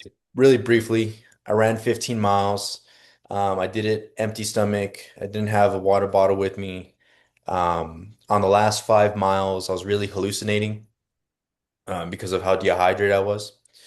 And so I would fall into these emotional pools of like, I'm almost done. I'm about to get it done. And fuck this. I want to stop. The pain is so bad. So I would jump in between these emotional pools and use the energy to kind of keep keep me moving. And I used and because I was kind of disoriented and hallucinating to a certain degree, whenever I was in that emotional pool, I would imagine it as like angels and demons in a war zone fighting each other. So, like, if I had a really negative feeling of just wanting to stop, I'd imagine like a demon kill an angel. And the same would be the other way around. If I feel really positive about finishing that 5 miles, I'm like, I just see two angels just bow down a demon lord or some shit. And that gave me more confidence. So I was seeing this as I was going. Obviously, I wasn't seeing it in real life, but it was part of the story Wow. in my experience. And so I wrote all about that in in this little book that I had, and I was sharing it to one of my colleagues, and she gave me really good feedback on it. She told me that she felt like she was immersed inside the story, and she was imagining it as I was telling it. And Perfect. that gave me a good indication that how I was writing was effective. Like, Sick. yeah, because there's certain things that I write a lot, so certain pieces that I write just don't hit. But that was it. That was the first indication. I'm like, dude, I got some shit here. I got some shit. That's how it all starts. Yeah, Yeah. you move the ball. Let's just start somewhere. And, I don't know if you have the same experience, but I write my best pieces when I'm pouring emotion into it. Yeah, of course. I think, yeah, man. I just That's been the helpful part. Well, yeah, being in that state environment and an environment to set that writing. Yeah, but I always imagine shit like that. Not, I mean, sometimes it's angels, sometimes demons, sometimes it's knights, sometimes it's warfare, whatever. But I like to imagine myself as a soldier going through like these challenges. If I'm going through a difficult thing, I imagine that as a soldier going through that difficult thing. I don't imagine necessarily me going through that difficult thing. I imagine somebody stronger than me, more articulate than me, better than me, faster and more intelligent, more charismatic, and that's the guy going through the challenges, um, which is me, but it puts it into like Oh, you put yourself as the strongest version of yourself, so you can. Yeah, that's where I get those thoughts when I'm like training and like when I push myself to the insane level. You're just trying to meet that person, you shake hands with it, and become like evolve like a Pokemon like evolution. Pokemon. Yeah, I'm trying to become the next evolution. Yeah, it's Dude, crazy. Dude, I imagine myself in like, what am I, 24? 20 years. I imagine that guy, like, if he was here standing in front of me right now, um, I'd be at awe because I Yeah, imagine everything of what I'm working hard for, he yeah. achieved it. And so like I'm like, dude, that's what I'm gunning for. And I think that's important for people to have the courage to create that vision. To create that vision. Yeah. It would I've inspire me. Yeah, I met some people who say that they don't have a vision, that they don't have dreams, that they gave up on their dreams. And it's just I find it a very sad thing. I'm like, dude, yeah. That's that's pretty sad, man. Because I mean, from my lens and my point of view, you can achieve anything. You can literally become anything that you want to be, but that's my perspective. And you have a totally different perspective on a very negative way. yeah, Um, and that's unfortunate. Like it happens. People fall into certain mindsets because of certain experiences that they have. yeah. But coming from my trauma-filled past, uh, I also understand that it's also a choice. That if you want to make a change in your life, you Yes. gotta ultimately make the change. Yeah. Courage. Courage is calling. It's calling you right now. Yeah. So let me just read this part, the first part of part two, courage. Shoot. Courage is the management of and the triumph over fear. It's the decision in the moment of peril or day in and day out to take ownership, to assert agency over a situation, over yourself, over the fate that everyone else has resigned themselves to do. Hmm. Yeah. So that's it. Man, I love that. I love that definition. And imagine the average person who gave up on their dreams, who thinks that working their 9 to 5 is just that's it. That's it. That's it. They don't have anything else. Maybe Oh man, I run into that every day, dude. dude, what do you think about that? Saying that. I think that the school system sets you up for that.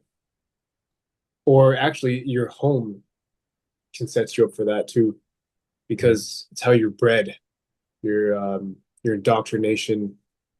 If you don't like let yourself see mentors in other people, if you don't see a mentor in others, then you can't get out of that. You can't grow.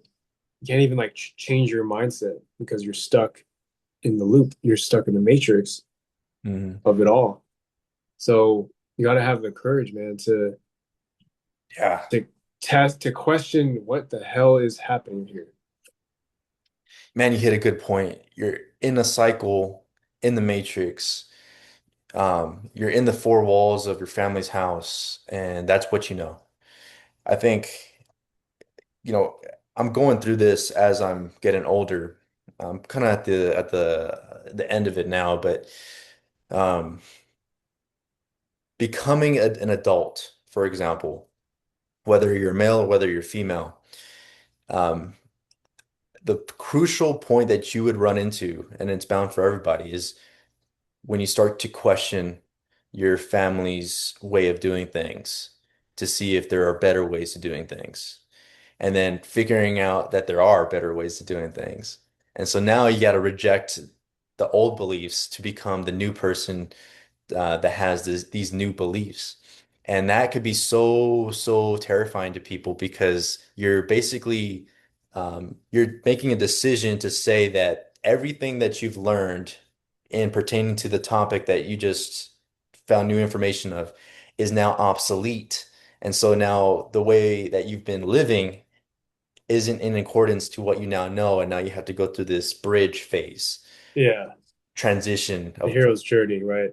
yeah. Yeah, And that's painful. I think a lot of people don't give them enough praise and gratitude having to go through those phases too, because like sometimes you know an event is wrong or you've learned something new and you're just like something inside you is suffering. Like, you're just pain for whatever reason. You're not necessarily sad. Your life is awesome. It's great, but you're just in pain for whatever reason. And that is growth. That is the literal growth of changing from one person into the evolved Pokemon version of yourself. yeah, yeah. Man, okay. That's great. Just keep thinking, man. It's 2026 already. Yeah, it is. Yeah, Like, what? So much has happened. we're It's about to crazy. hit 2030s. Yeah. Wow. Wow. Wow.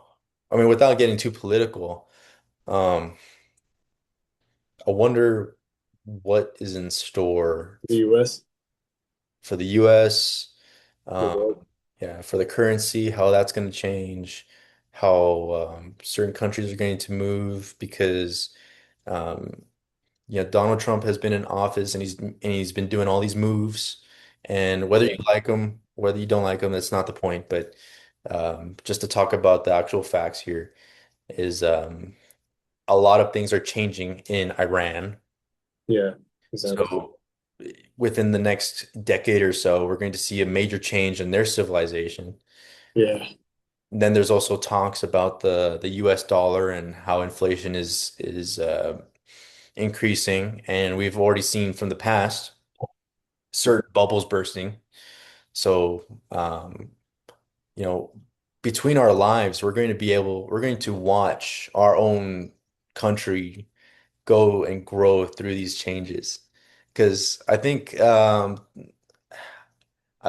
may be wrong here, so correct me if I am, but I think the United States is one of the baby countries compared to most of the other civilizations that's out there.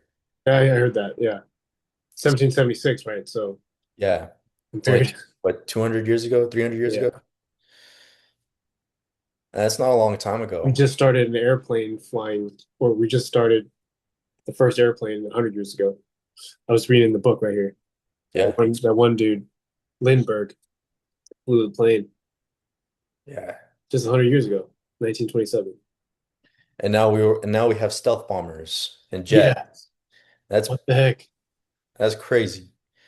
Um, so I'm looking forward to. I think um, correct again. I'm not sure if this is right, but I think that we also are one of the baby countries working with democracy and we don't have another country that we can compare that to.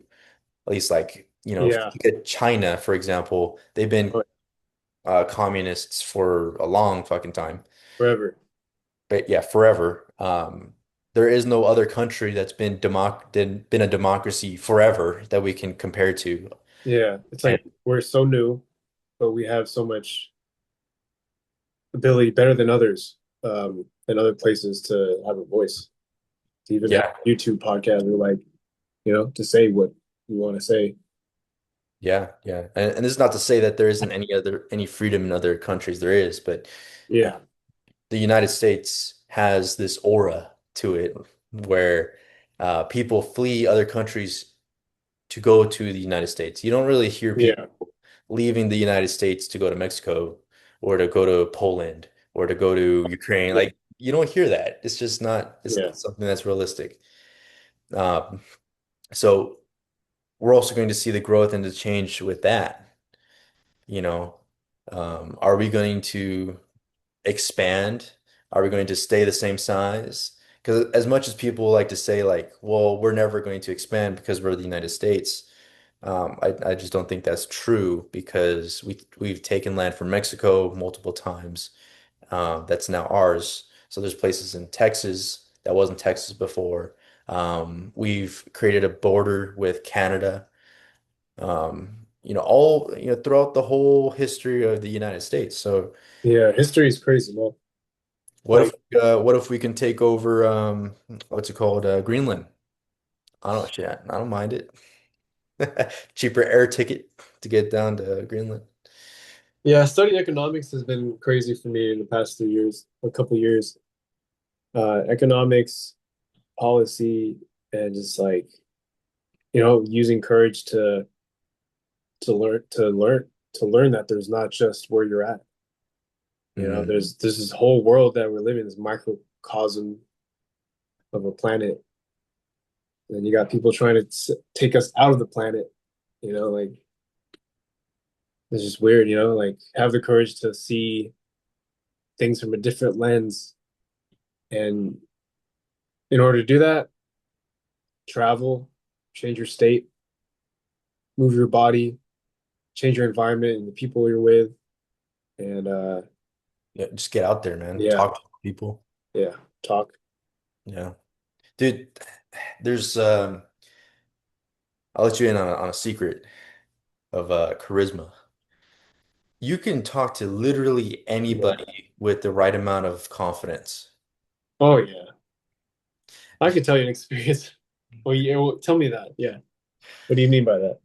Um, so what holds us back is our own minds, our own doubts of like going Yeah. up and talking to a stranger.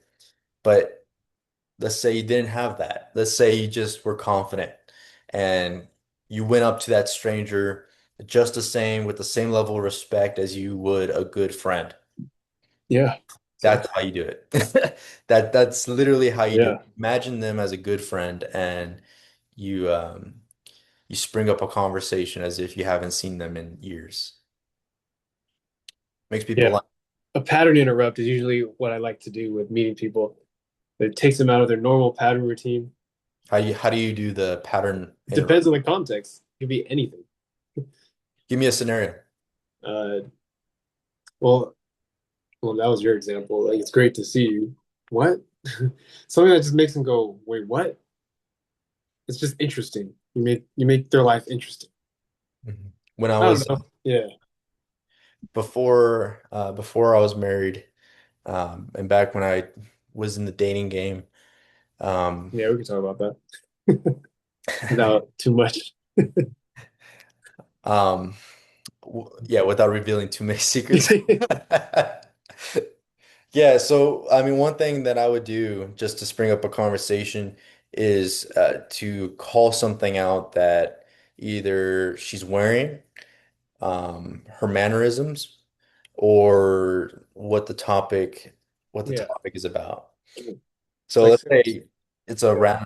random chick and she has a nice bracelet on. Well, then I would ask her, "Hey, where'd you get that bracelet?" Just out of curiosity, it looks pretty cool. she would tell me about that bracelet, and then I would ask, "Do you always like those type of bracelets?" And then she would start talking about herself, and then I would just have her continue to talk about herself, and I wouldn't even say anything about me. I'd probably just say, "Oh, well, it's really great to meet you. My name is so and so," and then I would ask for her phone number, and they would 9 times out of 10, they would always give me their phone number because I didn't talk about myself. Yeah, it's the levers of influence, right? People like talk about themselves. Exactly. Yeah. That's the code right there. For any guy out there that's single, if you want to talk to more women, just talk to them about themselves. They Yeah, literally, it's literally they sales. literally don't shut up. Yeah, it's literally sales. It's all it is. Um, yeah, I remember when I was back when I was young, before I was married, um, my friend and I we would literally go out to the city, and I just hated not talking to women, you know. And I would Mhm. just go out there and be like, I would like talk to 20 women a day, 20, 30, 40. Like I was just like genuinely, and that actually built my confidence to just speak to anybody Yeah. at any context. And I would just genuinely tell them what I'm feeling, right? And when I learned, I mean, I eventually built the courage when I met my wife, right? There you I go. already had the courage, the charisma, because I've done so many reps. I would just look at it like that, you know? Yeah. Um, and No, yeah, go ahead. Go ahead. and I find like if I'm ever shy or timid, I pull from those training lessons. It's the same thing, you know? Pulling from the cookie jar. Yeah. Yeah. I mean, I used to do this with my buddies just for fun, but we would go Yeah. to the mall and Yeah. would make a bet between each other to say, all right, whoever can get Yeah. the most amount of phone numbers from these females Yeah. Make it a game. gets $50 or some shit like that. And we'd go into the mall and yeah, all right, look, I had standards back then. I still have standards today. But it didn't count if it was an ugly chick. Okay, Yeah. do That you that. all agreed on. Yeah, you can't do that. That's not. Okay, listen, sly guy. We know what you're doing. You have to Yeah. choose. You have to choose a woman who, um, I think a simple way to put it is to choose a woman who's beautiful, who's good looking, but really it's like to choose a woman who intimidates you a little bit. Yeah, out of your league. You got to choose an out of your league because that if you Mhm. relate it to courage, right? It's like you're approaching difficult things. Do a hard thing every day. If Mhm. you do something that's out of your league that you don't even think as a young man, right? Mhm. Yeah, go ahead and do that because that will challenge you. Yeah, yeah. It gave me a lot of confidence. I Oh got a yeah. lot of phone numbers that way. My buddies, not so much, but I think they're a work in progress for sure. They're a work in progress. But yeah, the crazy thing is that I think as a young guy getting into the dating game, and maybe they don't have a lot of experience, Yeah, you need they to do this, guys. they sometimes think, and I had the same mindset, that the chicks that are out of your league will never talk to you. And honestly, I would say that's the furthest thing from the truth. Because if you think that they're out of your league, imagine how many other guys think the same thing. And how many guys actually build up the courage to go and speak to that woman? Probably not a lot. So if you are the person that has the courage to speak to her, you actually might get lucky. Yeah, dude. Exactly. Yeah. So there's some game for all you young cats. Yes. And honestly, the best one is I was having this conversation with my wife yesterday. She's like, "Oh, it's hard. It's for some people, right?" Because she has a friend that's having difficulty finding a partner. Hmm. And then I was like, "No, it's not. What are you talking about? All you got to do is work on yourself." But it really is true. If you work on yourself and see what is attractive, right? And like, first of all, fitness, this is why I started the business. Fitness automatically makes you attractive. You're Yeah. just like doing hard things. You're working on yourself and making yourself healthier. Like, how can you not want to? That's the thing, though. That's the bridge. That's the business I'm in, is the Mm. bridge between getting people to work on themselves versus just staying the same. You know, Yeah, that's the coaching yeah, that you do. that's coaching. So Yeah. yeah, But you're absolutely right. You do, once you start working on yourself, you, I would say it becomes easier to date, not just because of how attractive you are, but that does yeah, play a role. Um, but in addition, man, like you start to understand the things that you like, the yeah. women that, It goes back to you. yeah, that you think would click. And that helps a lot rather than not having a starting point and just shooting blind. At least you have something to go off of with fitness. Like if you're a fit guy, more often than not, you probably wouldn't date an out of fit woman. Hmm. You probably want someone who also works out because you want to do it together. You want to Yeah, reach the same goals. And that just in that in turn is going to increase the type of women that you're going to want naturally. Because that type of woman also has that same type of mindset of yeah, working on herself. yeah. And so, yeah, if I'm a big believer in you don't attract what you want, you attract what you are. Check where you are. Exactly. Exactly. So if you want a certain partner, you got to become that partner, you know? Yeah, work on yourself. That's part of the Stoics that Ryan Holiday was talking about. Is Stoic is always working on themselves every day, you Yeah. know, and that is attractive. You know what I'm saying? Like it is. Now the question is why? Why? What makes it attractive? Like why is Because you're not. Yeah, it's a good one, man. You're not staying the same.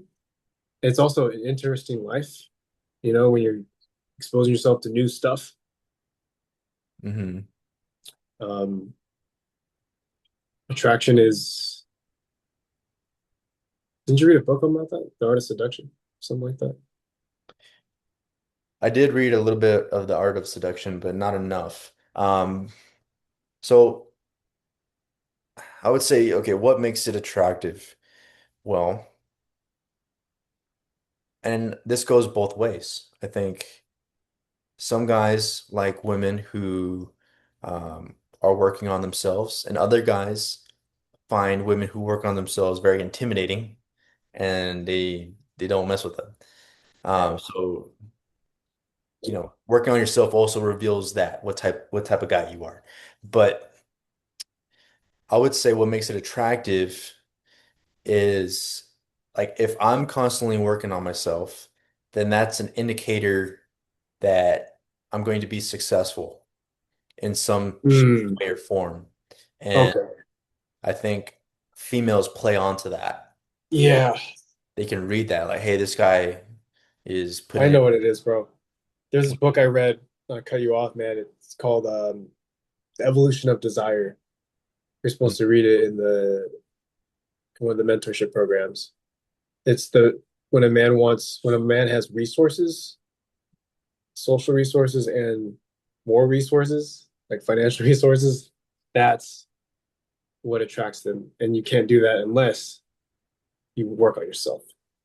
There's a scientist that mentioned the same thing, and he also added onto it. So that is correct. A man who has resources um, does put out that signal, uh, Signal.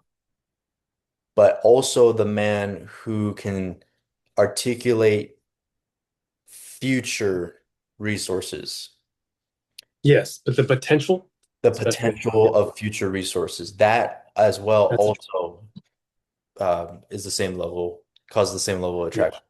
Damn, this is like another podcast. We're going into a bunch of different topics here, Yeah, but guys. But I love that, man. This is all recorded, so this is just basically the first half, guys, to sum it up, of courage, the section of courage in the book Courage is Calling. And next week we're gonna review the other half of the courage section. And yeah, what do you got to add, man? We close it out. uh, just to show them this is the page, this is where we're at. Courage. Yeah. halfway through. Um, I guess all I have to say is just be courageous. Don't allow things to hold you back. If you want to do it, man, and do it with your entire spirit. Only allow people who have good intentions for you in your ear. Um, be respectful to everybody as you're doing Yeah, it. dude. You don't need Always. Yeah. to you don't need to burn any bridges and Yeah, don't do that. Yeah. get out there and make something happen for yourself, man. We only got one life. Just remember, you the your life starts when you realize you only You have only one. have one. Yeah, Yeah. Yeah, man. And for me, it's just not, if not you, then who the hell is it going to be, man? You got to have that charisma to you. If it's not you, make it, you know? exactly. Exactly.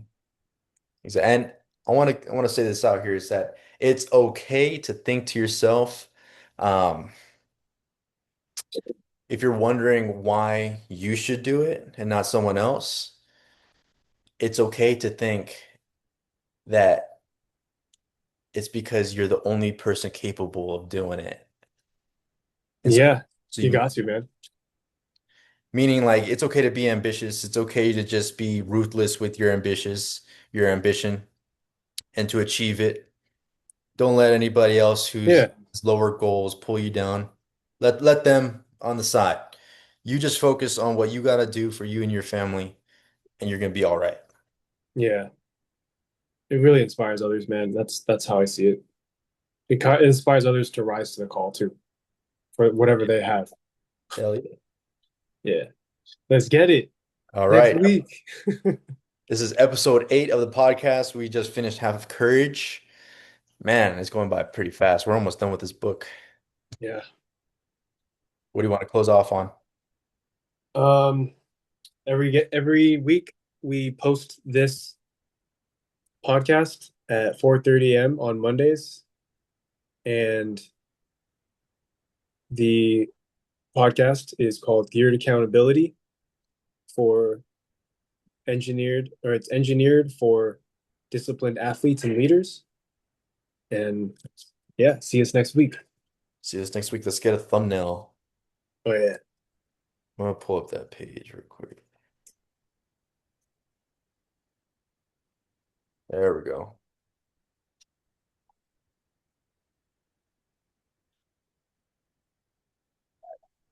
Cool. All right, brother. Take care. Get more stories. Be courageous. Whatever you got, bring it to the next one, and I'll Yeah, bring it too. you too, brother. See you next week. Keep killing it. All right, likewise. Peace. Peace out.